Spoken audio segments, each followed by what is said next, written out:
Hello students, आज का जो हमारा टॉपिक है वो कंटिन्यू करेंगे आगे। इनपुट डिवाइसेस मैंने एक लास्ट टाइम पे करवाया था। वो इनपुट डिवाइसेस में मैंने एक कीबोर्ड का टॉपिक था वो मैंने कंप्लीट किया था। उसके अलावा जो बाकी बची हुई जो इनपुट डिवाइसेस है उसके बारे में पढ़ेंगे आज। और जो इनपुट डिवाइसेस के बाद हम प्रोसेसिंग करते हैं, प्रोसेसिंग के बाद हमारा आउटपुट आता है। हम इसी पैटर्न को फॉलो करेंगे। पहले हम इनपुट डिवाइसेस पढ़ेंगे, उसके बाद हम क्या करेंगे, प्रोसेसिंग यूनिट पे जाएंगे। नेक्स्ट जो है हमारा नेक्स्ट क्लास रहेगी वो रहेगी आउटपुट डिवाइसेस की। आज हम जो है वो कवर करेंगे processing devices and input devices. Input devices में कीबोर्ड का टॉपिक हमारा था वो लास्ट क्लास में हो गया था, ठीक है जी, लास्ट क्लास में हो गया था, लास्ट क्लास। जो आज हम स्टार्ट कर रहे हैं वो हम कर रहे हैं माउस से। माउस को पक भी कहा जाता है, PUCK, इसका दूसरा नाम है PUCK। कई बार आपको पूछ ले डिफाइन पक या कुछ भी ऐसा कह दे PUCK, तो आप इसको कैसे कहेंगे, इसका दूसरा नाम क्या है या किसको बोलते हैं, कीबोर्ड को बोलते हैं या हमारे को MCR OMR कुछ भी नाम दे देगा, तो हमको पता होना चाहिए माउस को हम PUCK बोलते हैं।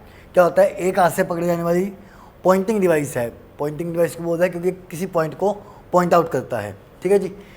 जिसके नीचे बॉल लगी होती है, जो पुराने टाइप के होते थे उसके नीचे बॉल होती थी, उन्हीं को हम मेन माउस का कहते थे। आजकल टेक्नोलॉजी एनहांस हो गई है तो वो लेज़र आ रहा है, तो इसीलिए मैं क्या कहता हूँ कि माउस को दो पार्ट्स में क्लासीफाई कर देता हूँ, मैकेनिकल और ऑप्टिकल, ठीक है जी। पॉइंटिंग डिवाइस है जिसके नीचे रबड़ बॉल लगी होती है, ऊपर दो बटन और बीच में एक व्हील होता है। साइड में जो माउस देखा होगा, माउस के नीचे एक व्हील होता है, नेक्स्ट एक बटन होता है, ये शेप का होता है हमारा माउस, ठीक है जी। ये माउस की डिफाइन हो गई। माउस मेनली दो टाइप से होते हैं, mechanical mouse and optical mouse, या मैं कहता हूँ ऑप्टिकल डिवाइस।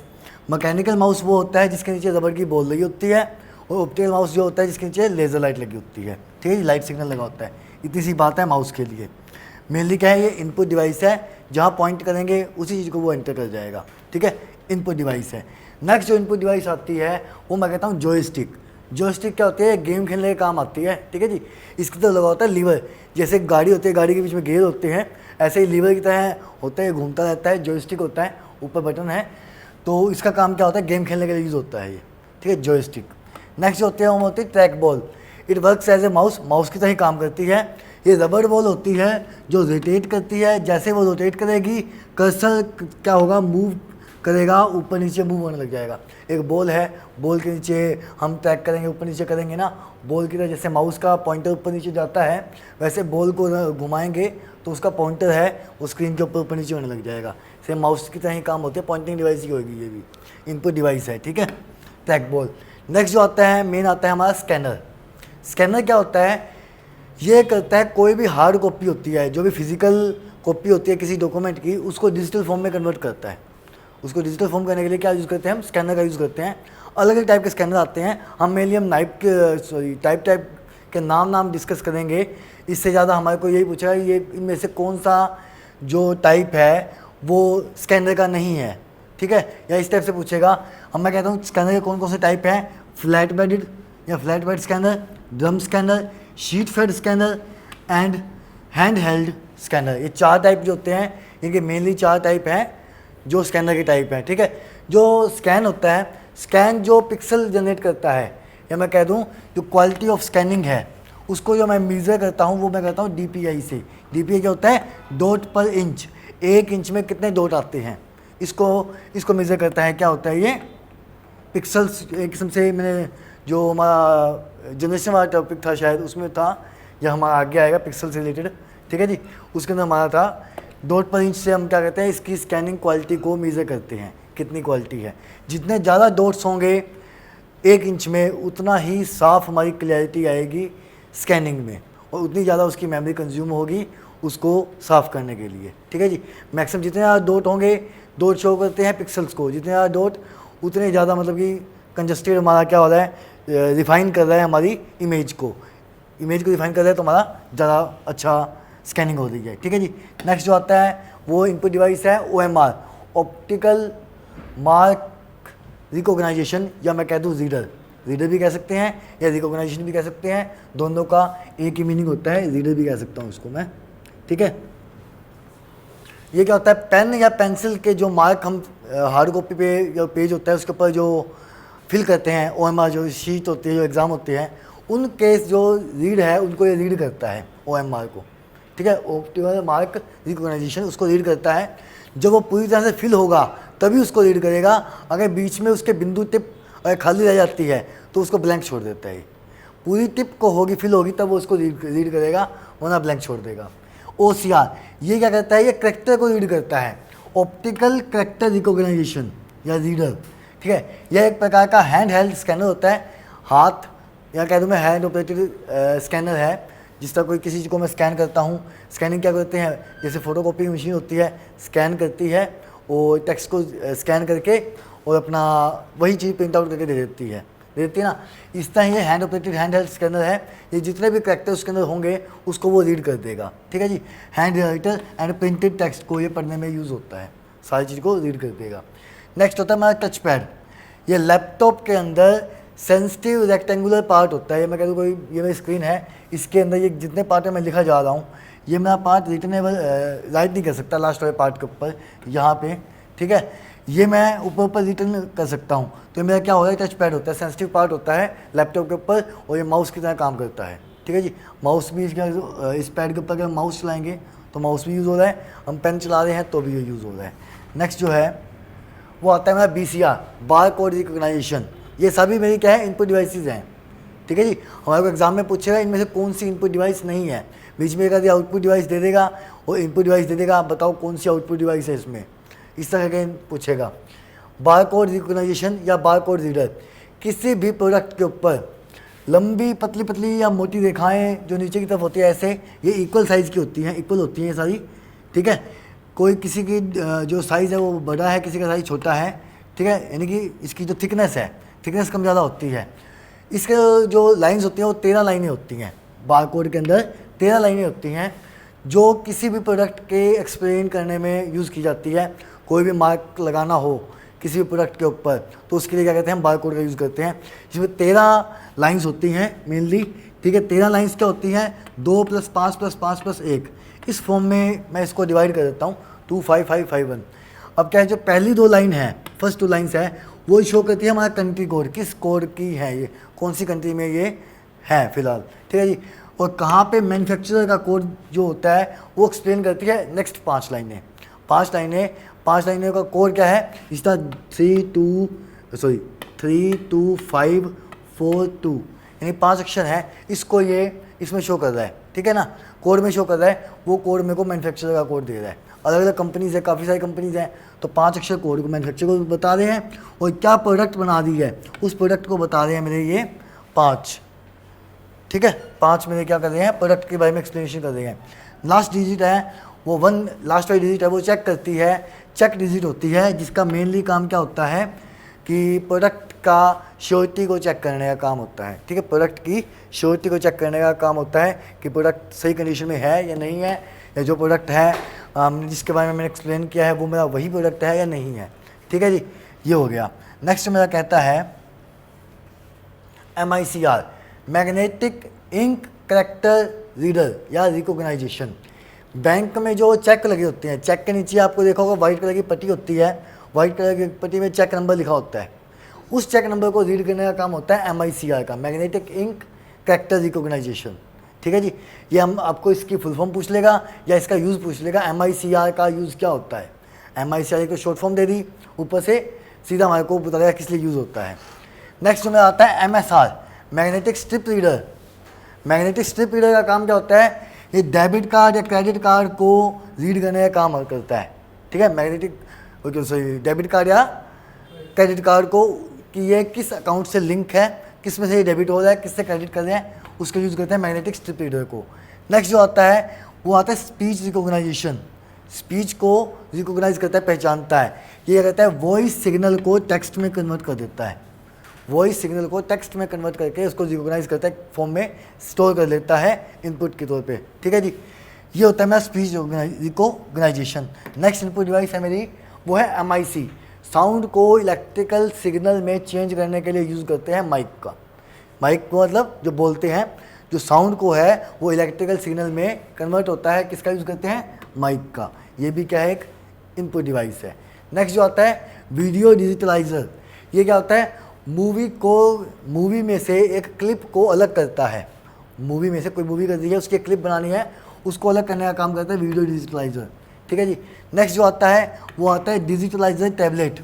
आर्किटेक्चर ड्राइंग बनाने के लिए मेनली उसका यूज़ किया जाता है, ड्राइंग के लिए यूज़ करते हैं, ताकि वो जो आर्किटेक्चर की ड्राइंग होती है उसमें हमको क्या है, इंटीरियर का काम हमारे को शो करना होता है। इंटीरियर का काम शो करना होता है तो हम ये देखते हैं कि कहाँ पे हमारा बोर्ड लगना है, कहाँ पे हमारी सीनरी आनी है, ये सब चीज़ों को हमारे को है ना डिजिटल फॉर्म में हमारे को यूज़ करने के लिए क्या करते हैं, डिजिटल टैबलेट का यूज़ करते हैं, ठीक है जी। नेक्स्ट जो आता है मिडी, या मैं कह दूँ म्यूज़िकल इंस्ट्रूमेंट डिजिटल इंटरफेस, इसकी फुल फॉर्म है, काफ़ी बार पूछी जा चुकी है मिडी, ठीक है जी। ये क्वेश्चन काफ़ी बार आ चुका है। म्यूज़िकल इंस्ट्रूमेंट डिजिटल इंटरफेस, इसका काम क्या है, साउंड को इलेक्ट्रॉनिक सिग्नल से कंप्यूटर में सेंड करता है। कोई साउंड है, साउंड को पहले इलेक्ट्रॉनिक सिग्नल में चेंज हुआ, उसको फिर कंप्यूटर में सेंड कर देता है। ये काम होता है म्यूज़िकल इंस्ट्रूमेंट डिजिटल इंटरफेस, ठीक है जी। ये मेरे क्या थे, ये मेरे इनपुट डिवाइसेस थे। नेक्स्ट जो मैं जा रहा हूँ वो हमारा है प्रोसेसिंग यूनिट्स, या मैं कह दूँ input unit, processing unit, output unit, या मैं कह दूँ इनपुट डिवाइसेस के बाद मैं बात कर रहा हूँ प्रोसेसिंग डिवाइसेस की, ठीक है जी। प्रोसेसिंग डिवाइसेस, प्रोसेसिंग किस में होती है, सीपीयू में। सीपीयू क्या है, एक चिप होती है जो कैबिनेट में लगी होती है। कैबिनेट किसको बोलते हैं, ये मेरा मान लो स्क्रीन है या मॉनिटर कह दूँ, इसके साथ एक बोर्ड होता है, नीचे कीबोर्ड होता है, इसको मैं कैबिनेट बोलता हूँ। कैबिनेट के अंदर लगा होता है मदरबोर्ड, मदरबोर्ड लगा होता है, मदरबोर्ड के ऊपर एक चिप होती है, उस चिप को बोलते हैं सीपीयू। अभी जो मदरबोर्ड की एक्सप्लेनेशन है, जब हम हार्डवेयर का टॉपिक करेंगे उसके अंदर करेंगे कि क्या होता है मदरबोर्ड के बारे में पूरी एक्सप्लेनेशन करेंगे। फिलहाल हम इसी के ऊपर चल रहे हैं, ठीक, प्रोसेसिंग यूनिट के ऊपर।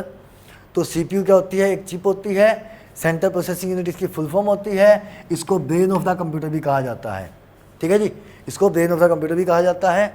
और ये मेरा मेन डिवाइस होता है।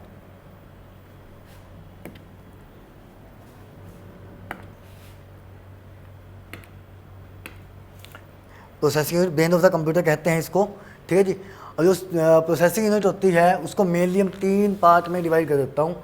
मैं कहता हूँ arithmetic logic unit, control unit और मेमोरी यूनिट। सीपीयू जो होता है ये 3 पार्ट में डिवाइड होता है। सीपीयू क्या कहता है, ब्रेन कहते हैं सीपीयू का, जिसका मेन काम क्या है, प्रोसेसिंग को इन्वॉल्व करना। जैसे हमारा ब्रेन है, ब्रेन क्या करता है, कोई भी पार्ट हमको कोई चीज़ ऑब्जर्व करनी है, वो कोई भी सिग्नल है हमारे बॉडी किसी चीज़ को मैं टच कर रहा हूँ, ये सिग्नल हमारे ब्रेन पे जाएगा, ब्रेन फिर आगे इफेक्ट करता है। इस तरह क्या होता है, अर्थमेटिक लॉजिकल यूनिट आती है, ये एक्चुअल में परफॉर्म करता है किसी भी ऑपरेशन को। कंट्रोल यूनिट उस जो परफॉर्मेंस हुई है उसको वो चेक करता है। और मेमोरी यूनिट है उस परफॉर्मेंस को स्टोर करता है टेम्परेली ऑन सीपीयू। सीपीयू का जो ब्रेन होता है वो मेमोरी यूनिट होता है, ठीक है। सीपीयू का जो स्टोरेज डिवाइस होती है वो मेमोरी यूनिट होती है। इनको करते हैं आगे, क्या कहता हूँ, सीयू। सबसे पहले सीयू कहता हूँ, सीयू कहते हैं कंट्रोल यूनिट, या कंप्यूटर सिस्टम को कंट्रोल सिग्नल भेजने का काम करता है। एक्चुअल में प्रोसेसिंग नहीं करता, सिर्फ ये किसी भी सिचुएशन को कंट्रोल करता है। जो प्रोसेस करने के लिए आई गई है क्या वो एलिजिबल है या नहीं है, उसको कंट्रोल करने का काम करेगा मेरा कंट्रोल यूनिट, ठीक है जी। नेक्स्ट जो करता है अर्थमेटिक लॉजिकल यूनिट, ये एक्चुअल में परफॉर्म करता है। अर्थमेटिक लॉजिकल यूनिट का मतलब क्या हो गया, अर्थमेटिक ऑपरेशन परफॉर्म करता है और लॉजिक ऑपरेशन परफॉर्म करता है।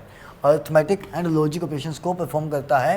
लॉजिक ऑपरेशंस होते हैं greater than, signal, less than, equal to, ये होते हैं लॉजिकल ऑपरेशंस। और मैं कहता हूँ प्लस माइनस डिवाइड, ये हो गए मैंने अर्थमेटिक ऑपरेशंस। एंड और नेट नोट लॉजिक गेट्स होते हैं वो, ठीक है जी।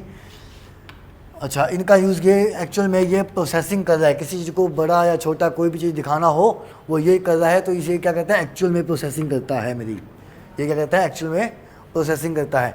नेक्स्ट जो मेन आता है मेरा आता है मेमोरी यूनिट। ये सीपीयू की इंटरनल मेमोरी भी कहते हैं इसको, सीपीयू की इंटरनल मेमोरी बोलते हैं। क्यों?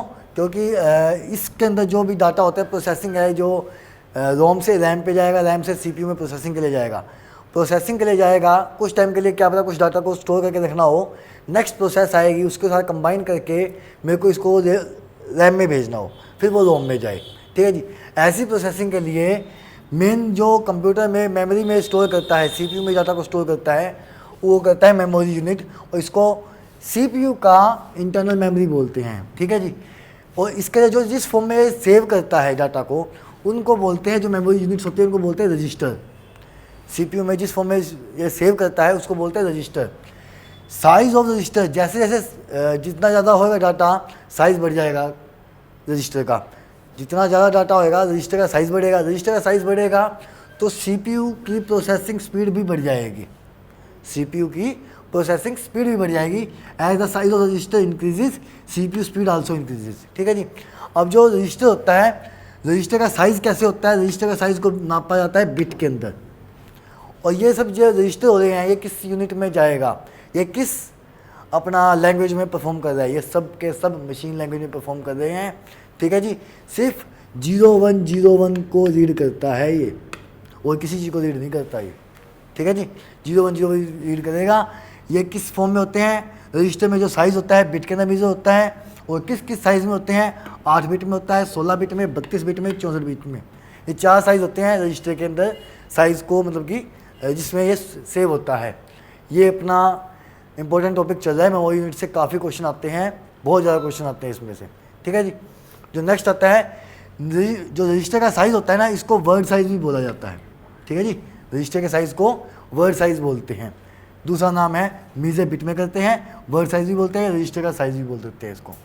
कह देगा वर्ड साइज़ कितने बिट में होता है, 64, 32, किस टाइप से पूछ लेगा क्वेश्चन। वर्ड साइज़ क्या होता है, रजिस्टर के साइज़ को वर्ड साइज़ बोलते हैं, दूसरा नाम बोल देगा, ठीक है। नेक्स्ट क्या आता है, जो रजिस्टर होते हैं वो 8 बिट में, 32 बिट में स्टोर तो करता है। ये कितने टाइप के रजिस्टर होते हैं, हर एक रजिस्टर है कोई ना कोई काम करेगा। 6 टाइप के मेनली रजिस्टर होते हैं जिनका अलग अलग काम होता है। मेमोरी यूनिट कर रहे हैं हम CPU के अंदर, CPU के अंदर जिसके अंदर स्टोर होता है, स्टोर किस में होता है, रजिस्टर में स्टोर होता है। साइज़ क्या होता है, ये साइज़ होता है। जो रजिस्टर के अंदर साइज वो होता है, क्या कहते हैं, स्टोर करते हैं, वो किस किस अलग अलग सेक्शन बने होते हैं, 6 सेक्शन बने होते हैं। जो 6 सेक्शन बने होते हैं उनमें से पहला सेक्शन कहता हूँ कॉमन या कॉमन यूज रजिस्टर या जनरल पर्पस रजिस्टर। कौन से होते हैं, MAR, मेमोरी एड्रेस रजिस्टर। ये किसी भी मेमोरी का एड्रेस को स्टोर करता है। एक्टिव मेमोरी, जो काम मैं कर रहा हूँ, मैंने जो परफॉर्म CPU के लिए प्रोसेसिंग के लिए यूज़ कर रहा हूँ, उसका एड्रेस क्या है, मैं कहाँ से इसको उठाया है, एक्टिव मेमोरी का एड्रेस को स्टोर करता है ये। एक्टिव मेमोरी जो मैं प्रोसेसिंग कर रहा हूँ, अब मैं कुछ टाइप कर रहा हूँ, मैंने MS ऑफिस खोल रखा है, वर्ड खोल रखा है, उसमें कुछ टाइप कर रहा हूँ, ये कहाँ से इसने उठाया, उस एड्रेस को स्टोर कर क्या कहता है, स्टोर करके रखता है। जो डाटा अभी लिखा जा रहा है या अभी लिखने के लिए यूज़ के लिए हो रहा है, उसका एड्रेस यूज़ करता है, MAR। नेक्स्ट क्या आता है, MBR या MDR। MBR या MDR एक ही बात है, मेमोरी बफर रजिस्टर या मेमोरी डाटा रजिस्टर। वो था एड्रेस को स्टोर करता है, ये डाटा को स्टोर करता है। जो मेरा है एक्टिव मेमोरी में जो डाटा मैं कर रहा हूँ, परफॉर्म कर रहा हूँ, मैंने कोई ऐसे लेटर लिखना है वर्ड के अंदर, उस लेटर को MBR स्टोर कर रहा है। उस लेटर कहाँ से स्टोर हो रहा है, उसको MAR स्टोर कर रहा है, ठीक है। दोनों बातों में फ़र्क है, एड्रेस वो कर रहा है स्टोर, ये डाटा को स्टोर कर रहा है, ठीक है जी। दूसरी बात, थर्ड क्या है, PC। ये मैंने स्टोर तो कर दिया, जो मैं लिख रहा हूँ एक्टिव मेमोरी को, इसके बाद मैं क्या करूँगा, इस जो ऐसे लिख रहा हूँ MS ऑफिस में, इसको मेरे को कहीं ना कहीं स्टोर करके रखना है। स्टोर करके रखना है मतलब कि मैंने नेक्स्ट इंस्ट्रक्शन क्या है मेरे को इसको सेव करना है। जो नेक्स्ट इंस्ट्रक्शन होने वाली है टू बी एग्जीक्यूटेड, यानी कि कंप्यूटर में तो बहुत सारी एप्लीकेशन चल रही हैं, बहुत सारी परफॉर्मेंस हो रही है। मैं वर्ड में काम कर रहा हूँ, ऑफिस में काम कर रहा हूँ, टाइप कर रहा हूँ, मैं ऐसे लिख रहा हूँ, ऐसे लिख रहा हूँ, तो मैं पहला मेन फोकस क्या रहेगा, मैं इस ऐसे को स्टोर करूँ, मैं इस लेटर को स्टोर करूँ। इस यूँ तो है नहीं कि मैं स्टोर बीच में छोड़ के और मैं गेम खेलने लग जाऊँगा, ऐसी चीज़ तो नहीं होगी ना। तो वो चीज़ होगी जो next instruction to be executed, उस चीज़ को क्या करेगा, ये स्टोर करके रहेगा। प्रोग्राम सेंटर बोलते हैं इसको। PC की फॉर्म क्या है, प्रोग्राम सेंटर। ये प्रोग्राम सेंटर का काम क्या होता है, नेक्स्ट इंस्ट्रक्शन जो होती है उसके एड्रेस को स्टोर करके रखता है एडवांस में, ठीक है, कि मेरे को इस एड्रेस पे मेरे को जाना पड़ेगा, नेक्स्ट एप्लीकेशन मेरे को ये करनी पड़ेगी, ठीक है जी। प्रोग्राम सेंटर, PC की मतलब ये पर्सनल कंप्यूटर नहीं है, यहाँ पे रजिस्टर के अंदर प्रोग्राम सेंटर इसकी फुल फॉर्म है, ठीक है ना, इस बात का ध्यान रखना। नेक्स्ट जो आता है IR, इंस्ट्रक्शन रजिस्टर। यह करंट इंस्ट्रक्शन को स्टोर करता है, ये एड्रेस को स्टोर करता है, ये करंट इंस्ट्रक्शन को स्टोर करता है, करंट इंस्ट्रक्शन को, ठीक है, जो चल रही है इस इंस्ट्रक्शन को स्टोर करने का काम ये करेगा। जो आने वाली एक्टिविटी परफॉर्म होनी है उसके एड्रेस को ये शो करेगा, ठीक है। नेक्स्ट जो आता है, नेक्स्ट आता है ACC, इसको बोलते हैं एक्यूमुलेटर, ACC एक्यूमुलेटर। ये मिड रिजल्ट या फाइनल रिजल्ट को होल्ड करके रखता है। मेरे को पता है इसको मेरे को सेव करना है, इससे पहले होएगा ना, फाइनल रिजल्ट को स्टोर करता है, इससे पहले क्या होगा, एक्यूमुलेटर काम करेगा, इससे पहले एक्यूमुलेटर काम करेगा। वो क्या करेगा, इस रिजल्ट को होल्ड करके रखता है कि मेरे को ये स्टोर करना है, ठीक है, मेरा काम पूरा हो गया है, लेकिन वो एक्टिव मेमोरी में पड़ा है अभी, इसको मेरे को स्टोर करना है, ठीक है, ACC। नेक्स्ट क्या है, इनपुट आउटपुट रजिस्टर। ये इनपुट से डाटा लेने के लिए या आउटपुट को डाटा देने के लिए यूज़ किया जाता है रजिस्टर, ठीक है। मैं टाइप करना है, इनपुट से डाटा लिया, वो डाटा CPU में रजिस्टर में जाएगा, CPU के रजिस्टर में जाएगा स्टोर होने के लिए। नेक्स्ट ये सारे एक्चुअल परफॉर्म करेगा, परफॉर्म करने के बाद मेरे को स्टोर होने के बाद आउटपुट भी देनी है, वो आउटपुट का काम देगा आउटपुट रजिस्टर। या आउटपुट रजिस्टर क्या करेगा, रैम को इंस्ट्रक्शन देगा, रैम से इंस्ट्रक्शन लेगा और रैम को इंस्ट्रक्शन देगा, ठीक है। रैम से इंस्ट्रक्शन लेगा तो इनपुट हो गया इसके लिए, देगा तो आउटपुट हो गया रैम के लिए, ठीक है जी। ये मेरे थे रजिस्टर। जो CPU की परफॉर्मेंस है मेनली जो मेमोरी यूनिट करते हैं वो ये है, ठीक है जी। नेक्स्ट जो आता है वो मेरा आता है टाइप्स ऑफ माइक्रो प्रोसेसर या CPU। इनको मैं कह दूँ, ये एग्जांपल भी कह सकता हूँ, माइक्रो प्रोसेसर के एग्जांपल हैं ये 4 हैं मेनली। मैं कह दूँ CISC, complex instruction set computer, full form पूछी जाती है इनकी, काफ़ी बार पूछी गई एग्जाम में। टाइप्स ऑफ प्रोसेसर हैं ये, टाइप्स ऑफ CPU कह दो या माइक्रो प्रोसेसर के एग्जांपल्स हैं ये, ठीक है जी। कॉम्प्लेक्स इंस्ट्रक्शन सेट कंप्यूटर, ये क्या होता है भाई, इसमें बड़ी मात्रा में इंस्ट्रक्शन का यूज़ होता है, ठीक है जी। और इस जो इंस्ट्रक्शन यूज़ होती है, इस बड़ी मात्रा में जो इंस्ट्रक्शन यूज़ होती है उस इंस्ट्रक्शन के अकॉर्डिंग ये हमारे को डिज़ायर्ड रिजल्ट देता है, CPU की आउटपुट देने का डिसाइड करता है CSIR, कॉम्प्लेक्स इंस्ट्रक्शन को करता है। जो पहले वाले थे वो मेरे जनरल पर्पस थे, ये एक किस्म से कॉम्प्लेक्स हो गया टाइप, या मैं कहता हूँ उसको टाइप ऑफ प्रोसेसर हो गया जो कॉम्प्लेक्स प्रोसेसेस को परफॉर्म करता है। कॉम्प्लेक्स प्रोसेसेस को परफॉर्म करेगा तो CISC हो गया, जो कॉम्प्लेक्स इंस्ट्रक्शन को लिए यूज़ किया जाता है। नेक्स्ट आता है, क्वेश्चन पूछता है कि एग्जाम में आया हुआ है पहले कि लार्ज इंस्ट्रक्शन हो, बहुत ज़्यादा अमाउंट में इंस्ट्रक्शन दी गई है हमारे को, या मैं कहता हूँ कॉम्प्लेक्स इंस्ट्रक्शन दी गई है, तो उसके लिए मैं कौन सा CPU का यूज़ करूँगा, कौन सा CPU यूज़ करूँगा, CISC का यूज़ करूँगा मैं, ठीक है जी। नेक्स्ट जो कहते हैं RISC की फुल फॉर्म क्या है, reduced instruction set produce set computer.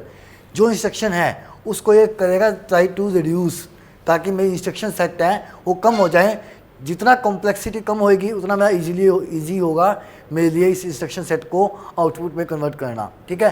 तो इसमें क्या है, small number of instructions store होती हैं, ठीक है जी। लेकिन ये दोनों चीज़ें थी, जो CISC थी और RISC थी, ये दोनों किसके ऊपर परफॉर्म करती हैं, ये दोनों सीक्वेंशियल एक्सेस हैं या सीक्वेंशियल प्रोसेसर हैं।